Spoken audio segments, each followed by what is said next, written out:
prazer ter-te aqui connosco no Porto Pós-Doc 2018. Começo talvez por te perguntar uma questão, creio eu, inicial e que diz respeito precisamente a como começou o teu interesse pelo cinema, a tua aproximação pelo cinema e inclusive ao teu trabalho hoje, que é como realizador, mas também como programador e como professor de cinema, como tudo isto se conjuga na tua vida. Sí. En ese sentido hay una relación muy directa y en igual de posición en términos que accedí al cine por ir al cine, por ir a ver cine y por ir repetidamente al cine y leer sobre cine y buscar cosas sobre cine, y eso me llevó a la dirección. En un momento pensé que iba a estudiar crítica cinematográfica, pero luego terminó dirigiéndose hacia la dirección cinematográfica, mi interés y mi hacer. Y en ese sentido digo que una dirección directa y sin tanto desvío en relación a la cuestión de la programación de cine, como que tiene que ver con dar una pantalla a una película, hacer posible que se vean películas que si no sería más difícil que se vieran.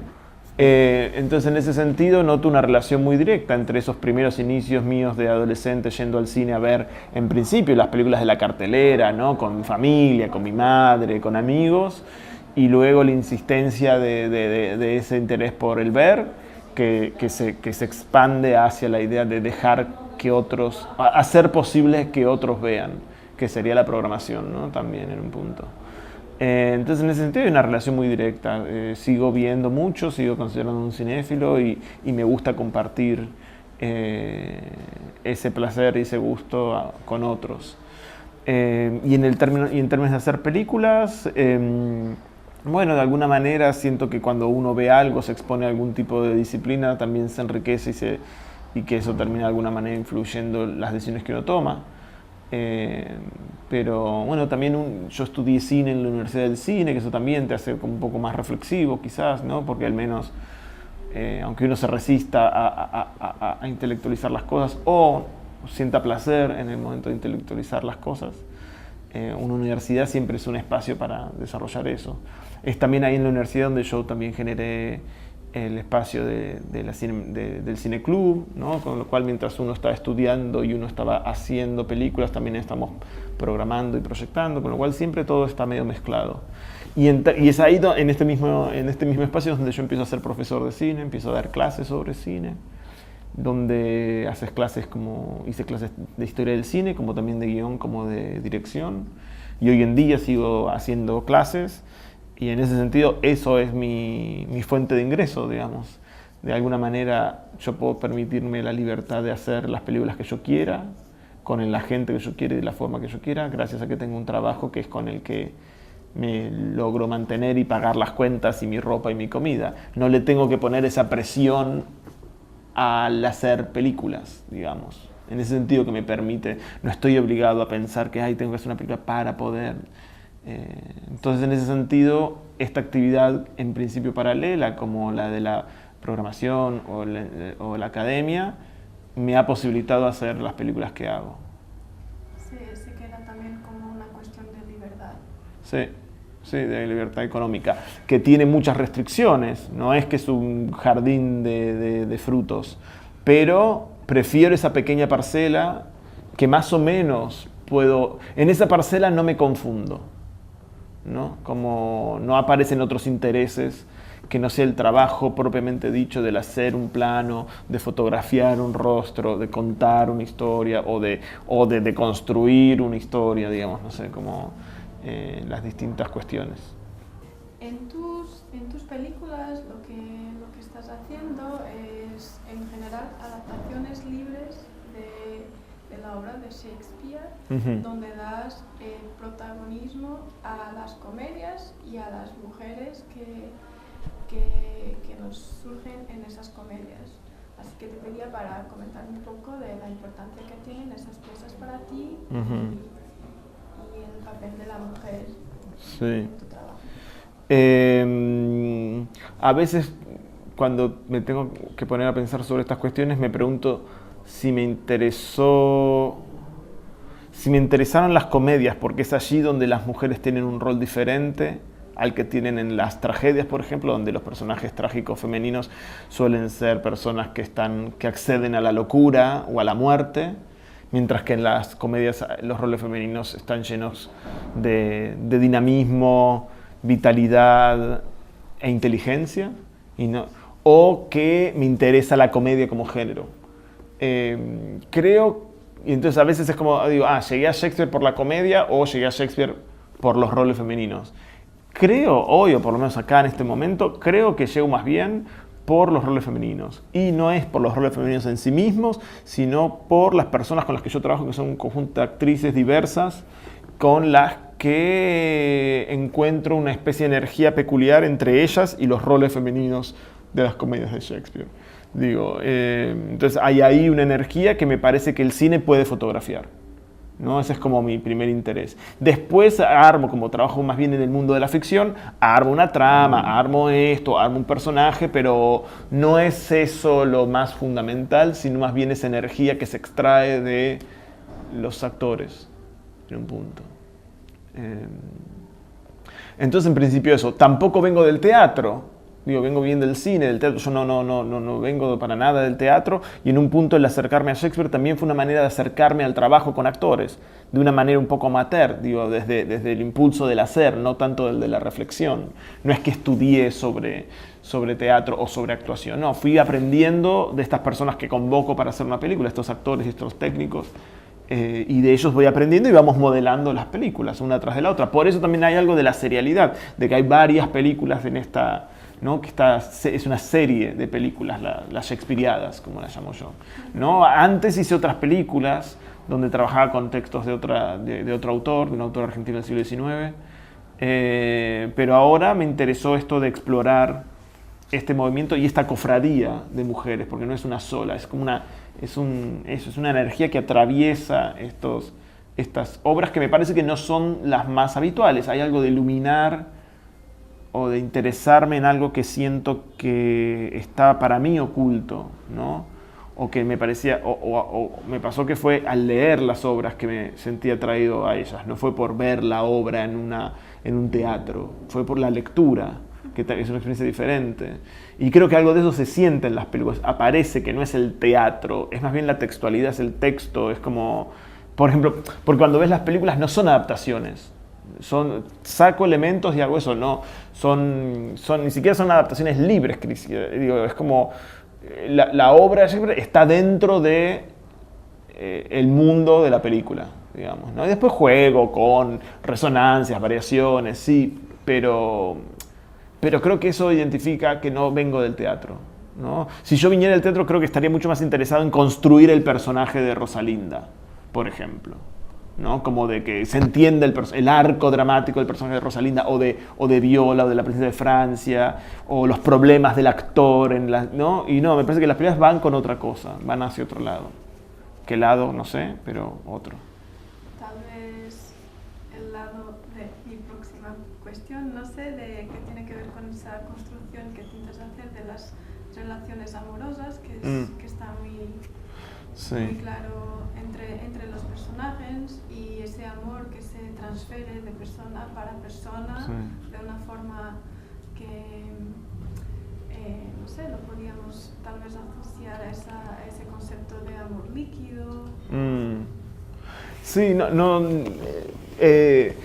claro que cuando leí las obras, creo que lo que me impactó, la sorpresa que me cautivó, fue ciertas nociones de las relaciones amorosas que las obras estaban proponiendo, sobre todo en una obra como Les Guste, As You Like It, ¿no? Y cómo Rosalinda maneja su pasión, su deseo por otro, su fascinación con otro, la creación de máscaras y de artificio para poder atrapar algo de su deseo, y cómo ese deseo circula. No sé si es líquido, sino más bien que circula. Porque el líquido también circula, es verdad, pero el líquido también me da la sensación de algo como que no se puede agarrar y que se pierde. Y esto es más bien algo, una energía que no se acaba y que va circulando, es un poco más vital. No, sé que es un concepto lo de amor líquido, pero no lo conozco bien como para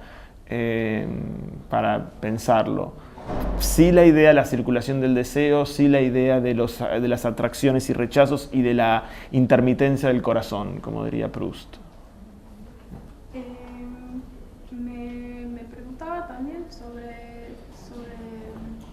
el papel de la palabra, ¿no? Que tiene muchísima importancia en tu obra, y incluso, pues creo que tal vez sea una asociación un poco fácil, pero que vería tal vez influencias incluso de Homer o Rivet ahí en esa importancia que das a la palabra en tus películas.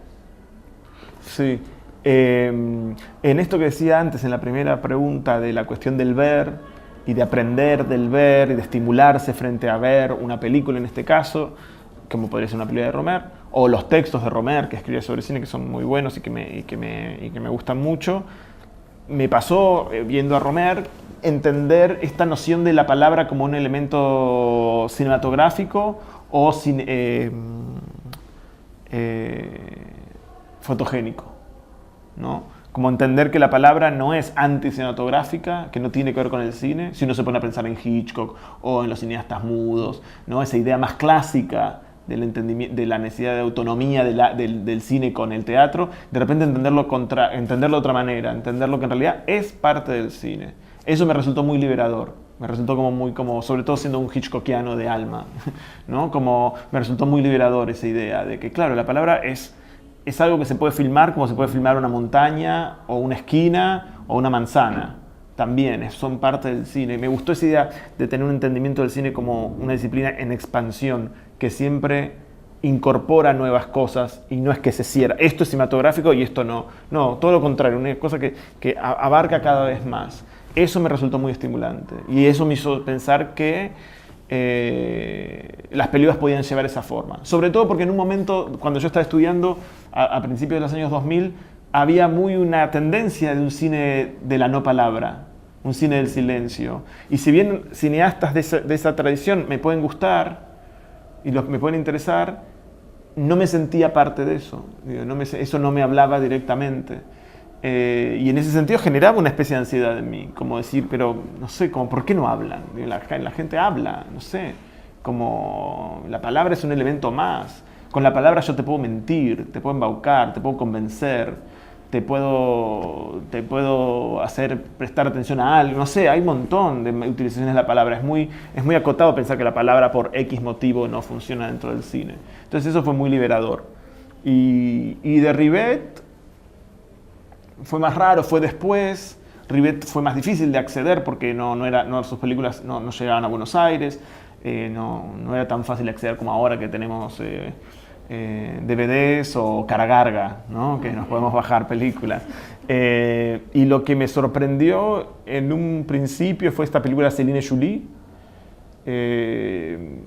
esa cosa muy expansiva, que no me siento muy identificado, no creo que en mis películas se pueda ver eso, pero sí algo de los roles femeninos y algo de un registro de la ciudad muy directo y una falta de naturalismo, ¿no? Como que no son naturalistas. Creo que hay algo que en ese sentido Romer es naturalista, digamos, es más clásico. Hay algo más desbordante y no naturalista en Rivet que me resulta muy atractivo, que sí me gusta, que esos personajes que parecen ya personajes de ficción, que parecen ser conscientes de que están adentro de una película, ¿no? Como en algunos personajes de Romer uno puede ver cuando, teorizan mucho sobre sí mismos, que dicen, no, yo no como carne porque soy aireal, y tienen todas unas teorías así increíbles, donde uno puede ver ahí que ese nivel de reflexión nos puede llegar a traer esta idea de un personaje que se da cuenta que es personaje de una película, ¿no? Una persona que está como convirtiéndose en personaje, ¿no? Pero en Rivet aparece más, por ejemplo, por el lado de lo fantástico. Que yo no trabajo el fantástico, pero Céline Julie habilita ese mundo que se expande. Y esa conjunción, ¿no? Como de diferentes tradiciones, el teatro, pero también la literatura. También, en Céline Julie convive Henry James con Borges, por ejemplo, metidos ahí de una manera, y Leopoldo Torre Nilsson, un director argentino, por ejemplo, porque el guionista el co-guionista de Céline Sciulli es un director argentino, ¿no? Que vivía en París, Eduardo de Gregorio, y que introdujo esos elementos. Entonces hay algo de la mixtura, del cualquierismo, ¿no? De la cosa mixta, que también me atrae. Pues me dicen que estamos terminando. Lo sentí. Así que te hago una última cuestión que tiene que ver con la película que has recogido para hacer parte de este foco, una que no es tuya, pero que es de Ricardo Palladino y Sí. Monte de Formique, ¿no? Sí, Que es una película muy peculiar, creo yo, sí, y que tal vez nos podías decir un poco más sobre tu opción sí. de incluirla aquí, su relación con el cine. Sí. Ninguno. Y esa es la gracia, ¿no? Que Pues los textos. los textos, es verdad eso. Yo estaba pensándolo también como... Son películas muy diferentes, pero hay algo de eso, expandir, ¿no? Si yo voy a poner una película que yo creo que es igual que no sé qué, es un poco plano. Hay que expandir y algo que uno aprende de la programación que es la belleza de dar una pantalla, ¿no? De darle a alguien la posibilidad de mostrar una película. No es tan fácil mostrar una película. Hay tantas películas que uno tiene que estar agradecido cuando muestra una película. Entonces, como programador, a mí me pone feliz o me satisface poder dar pantalla a una película que me parece importante, ¿no? O me parece que es interesante de ver, y sobre todo verla en pantalla grande, como en esa película. Y lo que me gusta mucho del Monte de las Hormigas, que creo que es muy diferente a lo que yo hago, que es una película en la que uno puede creer. Es una película que se presenta como una evidencia. Mis películas se presentan como enigmas. Uno ve una imagen y esa imagen no es lo que es otra cosa. Hay alguien que está tramando una cosa, hay un hueco, hay algo que no se logra entender, pero que hay un movimiento, pero no es evidente. En el Monte de las Hormigas es eso, es un monte en Italia donde un día en particular, a una hora en particular, aparecen un montón de hormigas, es el Monte de las Hormigas. Y el cineasta, con mucha paciencia e ingenio, va y recorre eso y te muestra eso. Entonces es como mirar al sol de frente, ¿no? Y entonces y me parece muy bello eso, y la película es muy paciente y es muy bella. Me pone estos textos que también me interesó lo de los textos, sobre todo como la palabra como imagen, que también trabaja con estos textos antiguos. Y después esa especie de una película en la que uno puede confiar, que te dice que va a hacer esto y lo logra. O sea, no cualquiera puede cumplir con su palabra, ¿no? La palabra que está en el título, El Monte de las Hormigas. Así que eso me resultó muy bello, como para compartir. De nada. Muchas gracias por invitarme. Gracias. Gracias, Rita, también por acompañarme durante esta semana.